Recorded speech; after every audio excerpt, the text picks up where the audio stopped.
If you ever feel like you're on the Price is Right when pricing your web design proposals, just trying to guess the highest number that they'll say yes to without going over, I've got just the thing for you.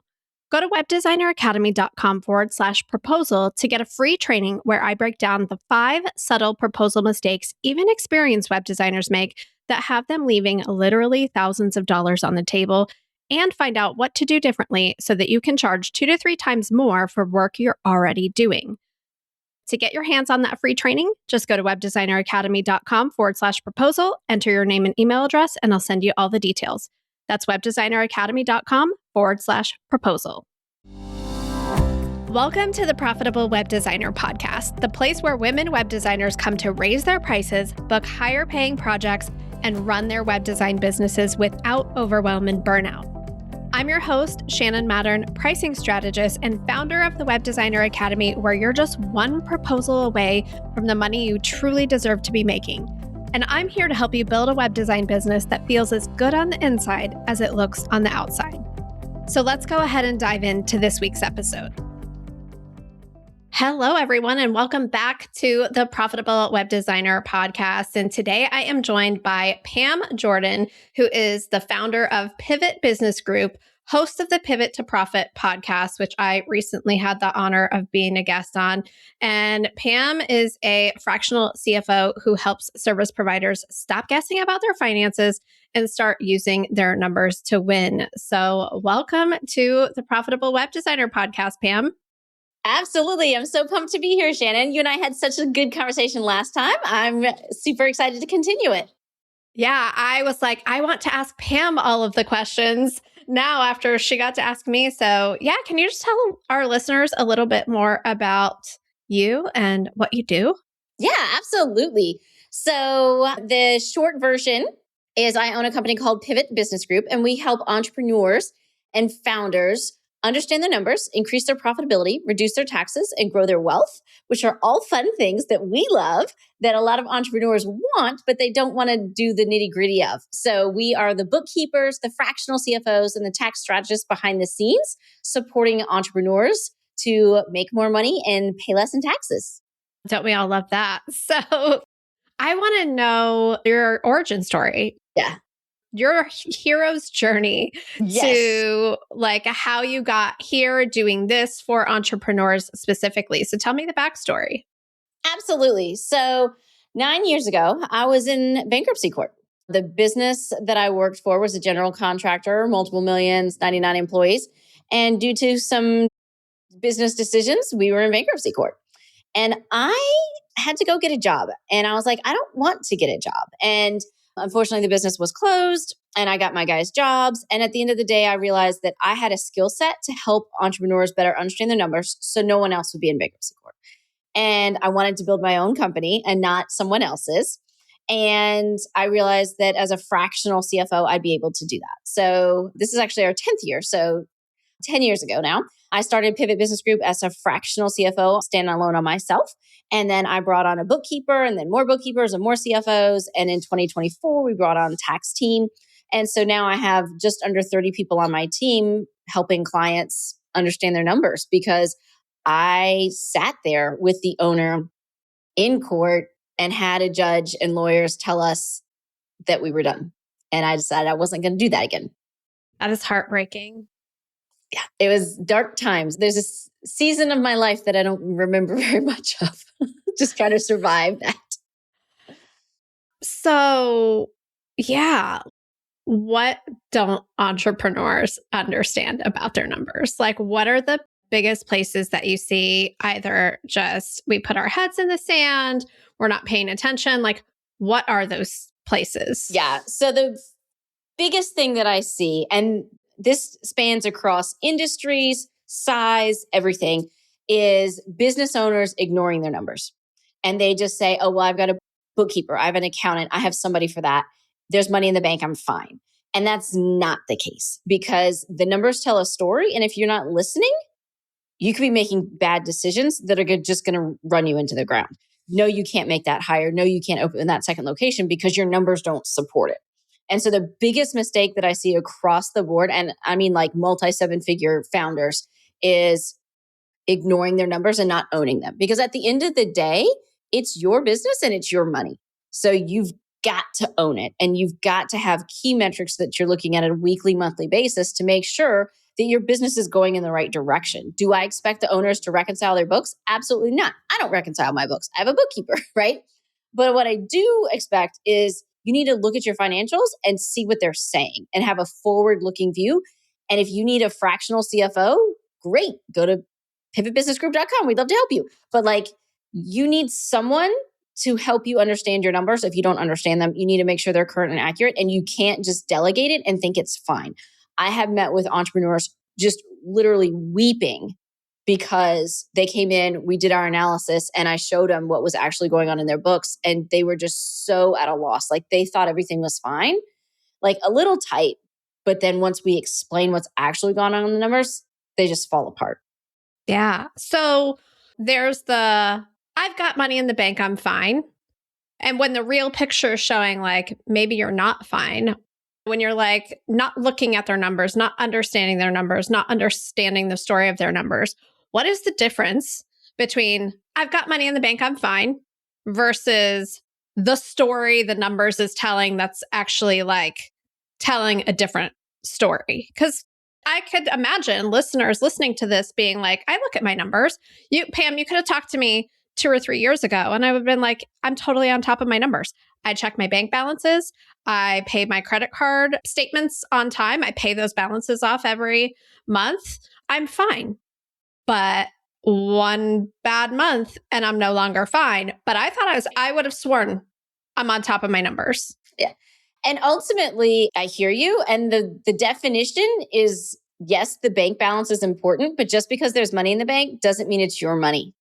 And that is so huge. And that's why you need to understand the financial reports, the P&L, the profit and loss, the income statement. All of those 3 things mean the same thing. It's the same report. People just like to make it confusing.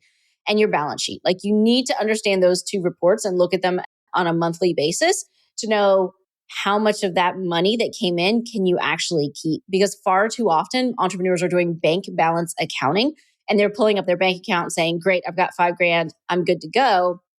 But then forget that the Amex bill is due or their rent payment or payroll taxes are going to be auto draft. And all of a sudden, they're out of money, right? And so part of it is you need your financial statements to know your numbers, to know where you've been looking in the rearview mirror. But then the other piece is you need a budget or a cash flow to be forward looking. So of the $5,000 that's in the bank, how much of it is yours? How much of it is already spoken for? What do you have access to? Because so many people just think the money's theirs and it's not. Oh, yeah. I mean, payroll, expenses, taxes, all of those things. It's yeah, for sure. So what are the characteristics? So I see this with web designers all the time, where that's who we serve, but we also serve other service providers too, where their pricing is based on I'm going to charge based on what I think the value of my skills are, or the market value. I see you shaking your head. For those of you, for listeners out there, Pam is shaking her head vigorously. They base their pricing on what they think their skills are worth, what they think the market value is. How should service providers be approaching their pricing in relation to everything that we just discussed? Absolutely. So I'm shaking my head vigorously because so many service providers underprice their services because they don't understand all that goes into it. They have money trauma. When they should be charging $8,000, they're charging $3,000 because they feel a self of that they're not worthy of it, or they don't have enough experience for the $8,000 build when it really should be an $8,000 build. So when it comes to pricing, the first thing is most of you are not charging enough, and I'm just here for it. We work with hundreds of entrepreneurs, and then the last 18 months, the biggest problem that we've seen in 6, 7, multi-7-figure businesses is pricing. So when it comes to pricing, Shannon, the first thing that you want to do is start at the bottom. How much profit do you want and need to make? How much money do you need to pay yourself a distribution, to pay the principal portion of your debt, to put aside for tax planning, to put aside for investment in new software, new team members? How much money do you want to make? That's the first number you need to decide. And in the software or in the web development designer space, that should be like minimum 25%. 25 is the floor of what you should be making. I have a client that's in the 60s of net profit. So if I'm saying words that don't make sense, go to AI and ask what your net profit is and how to calculate it. So if we're saying for easy math, you wanted a 25% net profit on a build, then you need to then look at your direct costs. Because if you have any subcontractors, maybe you have a content person, you have a graphic person, you have a coder person, whatever those costs are, you need to add up. And then you need to look at your overhead. And this could be your salary. This is your software. This is your rent. This is at any advertising costs that you have. And a lot of people, business owners, when they're doing pricings, don't account for overhead because they're like, oh, well, I have to pay it anyway. Okay, but you have to pay it anyway with the money that you collect. Unless you're going to pay overhead out of your pocket, unless you're going to pay for Zoom and Kajabi and whatever out of your pocket, you need to charge your services. That needs to be part of your service cost. And so once you know what your target profit is, what your direct costs are, and what your overhead costs are, then you get your pricing. And when it comes to overhead, you can do it just as a percentage, or you can do it as a flat. Like if I know I can do 2 builds a month and my monthly costs are $1,000, that means you need to add $500 to each build just to pay your monthly software and your rent and those things. Easy math. And that's how you figure out what to charge your client.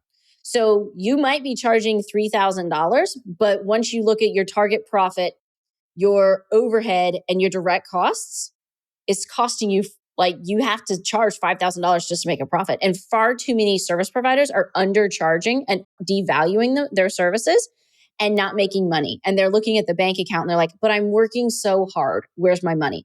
And the answer is you're not charging enough because you're not considering the profit, your direct costs, and a percentage of your overhead that needs to be accounted for. Oh my gosh, preach. Thank you so much for breaking that down. This podcast, The Profitable Web Designer, is all about helping web designers cover that gap, make money, make a profit, have their business be profitable and sustainable. And the thing that happens is when they sit down and they run those numbers, they get sticker shock. They're like, oh my gosh, I couldn't possibly charge that much. No one would pay that much. They think that number is astronomical. And what we help you do is completely shift how you're thinking about the value of what you do for your clients and start tying that price that you want to charge, that you need to charge in order to ever make this work. We teach you how to tie that to outcomes and results that you create for your clients versus what you think you're worth an hour. So you have to have a completely different conversation in your sales process, in your marketing, in your proposals, in how you deal with your clients altogether. You have to change your paradigm of how you're thinking about how you run your business at its core from a cost-based model to a value-based model if you're going to ever have a profitable, sustainable business. Pam just broke the reason, like the underlying financial reasons down for you as to why that is. But if you are trying to go out there and compete with everybody else charging hourly, and you're like, well, here's what I sell. I sell a 10-page website with these bells and whistles, and my price is $5,000. And they're like, but why is this other person charging $1,500? And you're like, oh, I guess I can't charge that much. It's because you're selling the wrong thing. You're not selling a website. You're selling outcomes and results and opportunity costs and all of the other things that make your price worth it to your client, but it has to be worth it to you to deliver. So that's my soapbox on all of this. Absolutely, because there are far too many talented people out there underpricing themselves where, quite frankly, they could just go work for someone else and make more money. Yeah. And work less, right? A lot of service providers really quit their job to start a business, to have freedom of time and money, and just have a low-paying job that has long hours that they just happen to be their own boss. You own your numbers, you understand the financial statements, you understand your cash flow, and you charge the value. And I love how you say that, the impact and the value of what you're bringing to your client Your website's not 5,000, it's 8,000. I understand they're $1,500. They're not using the skills that you have. They're not looking at the psychology of the target audience. They're not looking at the graphic of all the things that go in that you bring that's huge value to a client that someone else isn't. And that's what you need to sell. Yeah. For those of you listening, we teach our package matrix strategy for package pricing and selling services at 2 to 3 times more than what you think you can without working 2 to 3 times harder to help you shift into that. So definitely go to webdesigneracademy.com and get your hands on our package matrix template and training, because you cannot keep pricing the way you're pricing now. And I love that you just said you might as well go work for someone else and it would be easier and you'd make more money. There are trade-offs. There are absolutely trade-offs to working for someone else. When you price profitably and sustainably with the right model for your business, you can have the freedom and flexibility that you've been working so hard to create. And that's the beauty of being an entrepreneur, right, Pam? We get to make all the rules for ourselves. Absolutely. And we get to take the risks, but we also get the rewards. So if you're going to start your own business as a web designer and you're going to go through Shannon's program and understand how to do it, that's amazing. But that brings freedom, but that's a risk. But then what happens in 6 months when you're making twice as much as you did working for someone else and you're actually home for dinner? You're not grinding 60 hours a week. That's what entrepreneurship and understanding your numbers and pricing properly does for an entrepreneur. And that's our goal when we work with clients is we want you to have that freedom. Nobody wants to be grinding 60, 70, 80 hours a week for less money than they had at their last W-2.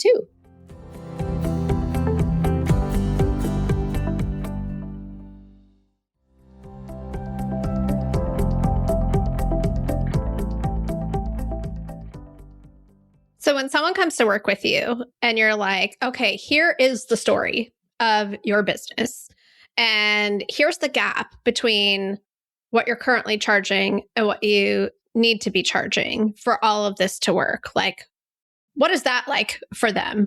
Is it a light bulb moment? Is it like a deer in headlights moment? Like, what is that moment like for people? A lot of times it's an emotional moment. And sometimes like there's always emotions. And unfortunately, a lot of times there's like shame and guilt of like, what do you mean I'm not making money? What do you mean I should have been charging more? I didn't know. And there's that. And then there's also the aha moment. I had a client, a service provider. She's like, so you mean every time we get $1 from our clients, it costs us $1.50 to service them? And I said, yes.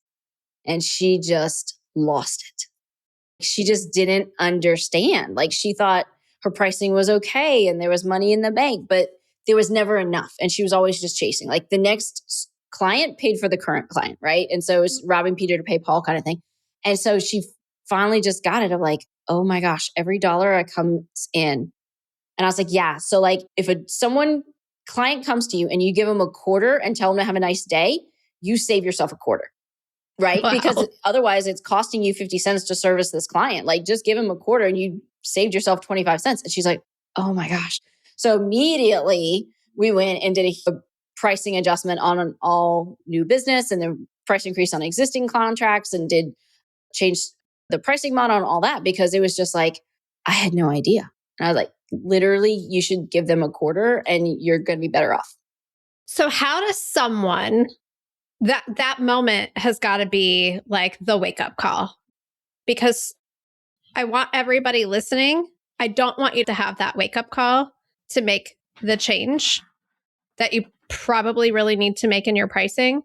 But I can only imagine how much courage it took her to do that overhaul, like the emotional getting through but what if I lose all my clients if I raise my prices? But what if I never get another client again?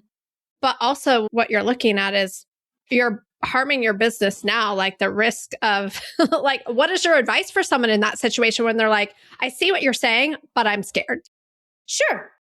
And those are all valid things that we get told, but we always tie it back to goals. When we engage with clients, we start with goals, what's important to them.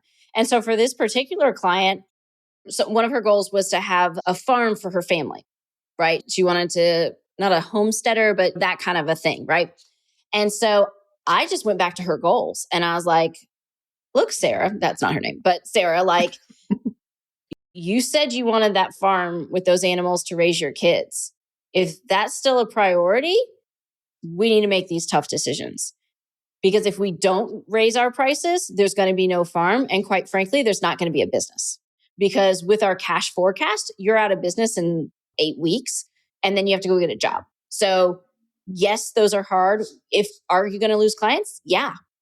But you're not making money on them now. So all the new clients that pay the new rate, you know you're going to make money on, which gets you closer to that farm.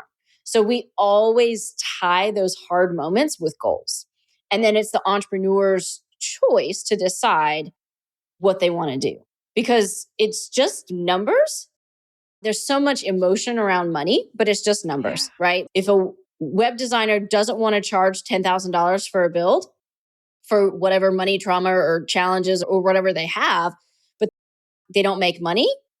Okay, well, if your goal is to not have a 9 to 5 that you answer to someone else, you need to raise your prices or you have to go back to the 9 to 5, right? Like, what's important to you? Because doing more work at a loss just makes you broke faster. So let me explain that.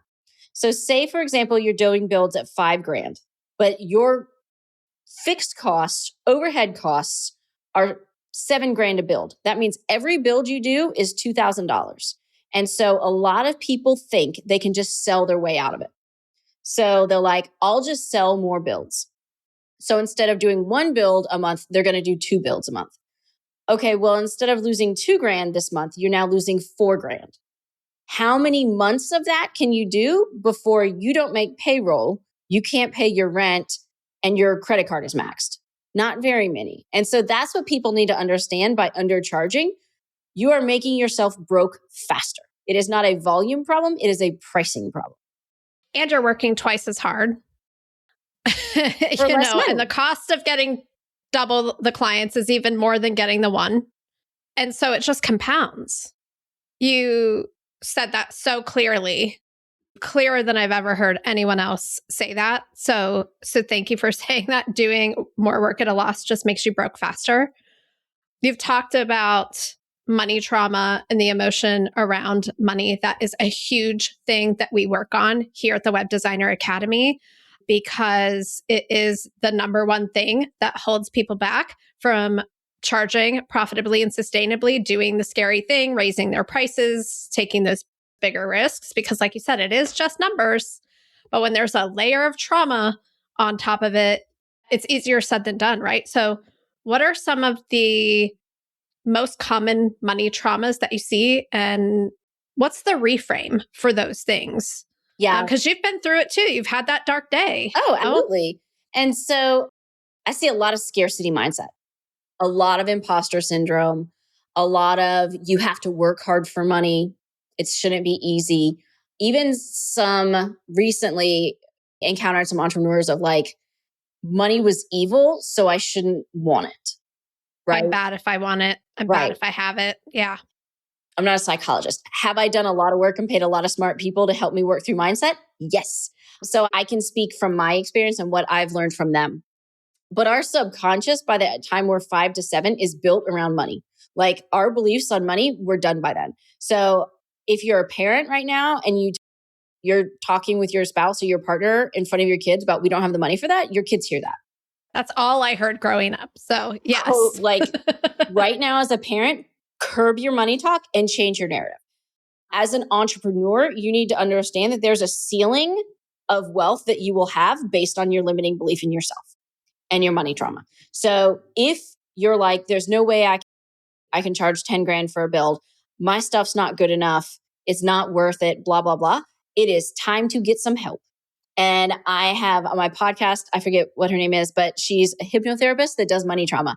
I had another girl on my podcast that does put you in a sweat lodge with some psychedelics that does money trauma, right? There's executive coaches that do money trauma. But if you can't charge $10,000 for a build because of what's inside of you, not because of your work product, it is time to get help. So as entrepreneurs, like as CFOs, we understand our clients' goals, we understand our pain points. And so when we see money trauma coming up, we'll do baseline work like, Let's talk about some money. Let's get some mantras together. Let's get some, what do we know to be true here, right? Like, I'm not a psychotherapist, but is it true that the world's going to end if you charge 10 grand for a build? No. What's the worst thing that can happen? A client says no. Okay. But the best thing that can happen is they say yes and you actually make money. What do you like? What's worth it? I had one client that I worked with. We came up with a phrase and she's like, I love money and money loves me. Right. And she like, it was on a post-it note on her screen. I love money and money loves me. And so whenever she would get stuck in the cycle of the subconscious, she would just look at her post-it note. I love money and money loves me. And so when we sat down and we went over her financials, I love money and money loves me. And so just believe in those things. So at a base level, you need to first understand what lie were you taught about money that created your subconscious belief about money. And I very rarely find someone that had a healthy childhood belief about money. Like 99.8 of the entrepreneurs that I deal with were jacked up as a kid because of money, right? Like Chris grew up with no presents at Christmas, dad working 3 jobs, mom and dad arguing about money, didn't get the car they wanted when they turned 16 because they couldn't afford it. Like all of those things. So first, identify what belief that you have that you need to work through. And then decide, is it something that like a mantra or like, do you need psychedelics? Do you need a psychotherapist? Do you just need an energy coach? Do you need hypnotherapy? What do you need to get through this? Because you will 100% hit a ceiling in your revenue, in your business until you change your mindset. So good. And I want to tell all of our listeners a little secret. Our package matrix strategy that we teach you inside of the Web Designer Academy is what I call a benevolent bait and switch, because it helps you put 3 different options in front of your client: an investment-minded option, a hustle or hybrid-minded option, and an expense-minded option. Because what I've seen is just like you said, Pam, people think about money in different ways. People think about it in like, oh, I'm going to pay you $10,000 and it's actually going to help me create 10 times more than that, versus someone who's like, $10,000, that's 10,000 out of my pocket that I'll never see again. And then there's someone who's in the middle, like $10,000, that's a stretch, but I'm willing to work really hard for it, right? So we help you take your current web design package and package matrix it for an investment-minded client, a hustle-minded client, an expense-minded client. But the secret is that you think no one would ever pay that investment-minded price. So I tell you, sky's the limit. No one's even ever going to buy this. It's here to position the mid-level offer as the best one. It's the wingman. If you've ever watched How I Met Your Mother, it's the Barney, the flashy guy. And he's like, have you met Ted? And Ted's like the normal guy. And then you have the lower end offer for the budget-minded person, but you're not doing nearly as much work at that level. So it's like a win-win, right? So you walk into your sales conversation feeling like really safe to offer the $35,000 build that you used to charge $10,000 for. No one's ever going to buy that one anyway. Well, what happens for almost all of our clients when you do your positioning the way we teach and we teach you to structure it? People are like, yeah, that's the one I want. And when can we get started? And people are like, what just happened? Wait, you want to pay me more? There is no possible way and I'm like, I have to even trick you guys into making an offer at a higher price by telling you it's just there just to make this one better. And then when people buy it, your mind is blown. And it's because your nervous system won't let you believe that someone would pay you that much. So I have to like kind of bait and switch you into even putting that option in front of someone in the first place. And almost every single one of our Web Designer Academy students is like, oh my gosh, I just sold a project for $15,000 that I used to charge $5,000 for. I get it now. I get it now. There are people out there who will pay that much. And I'm like, I had to weave you around the maze to get you there. But sometimes that's the faster way than getting you to change your money mindset like on your own. So it's both and. We want you to examine your thoughts about money, decide whether or not they're creating wanted or unwanted results for you. But we're also going to give you very strategic tools for overriding your default money mindset so that you can charge more. So as you were saying all of that, I'm just like, I'm just going to tell them that I've been tricking them this whole time to get them to charge more. And plus, I'm just going to say it, women won't ask for more. We don't ask for more. We don't ask for more in raises, in job negotiations. We certainly don't do it in our services. So if I have to trick you into asking for more with our package matrix strategy, I'm going to do it. Because you know it works. And if you're talented and good, it's worth it. And people will say yes, even if you don't think they will. And that one time you sell it for $15,000, it gives you the confidence to ask for it again. And the next client and the next client. So good.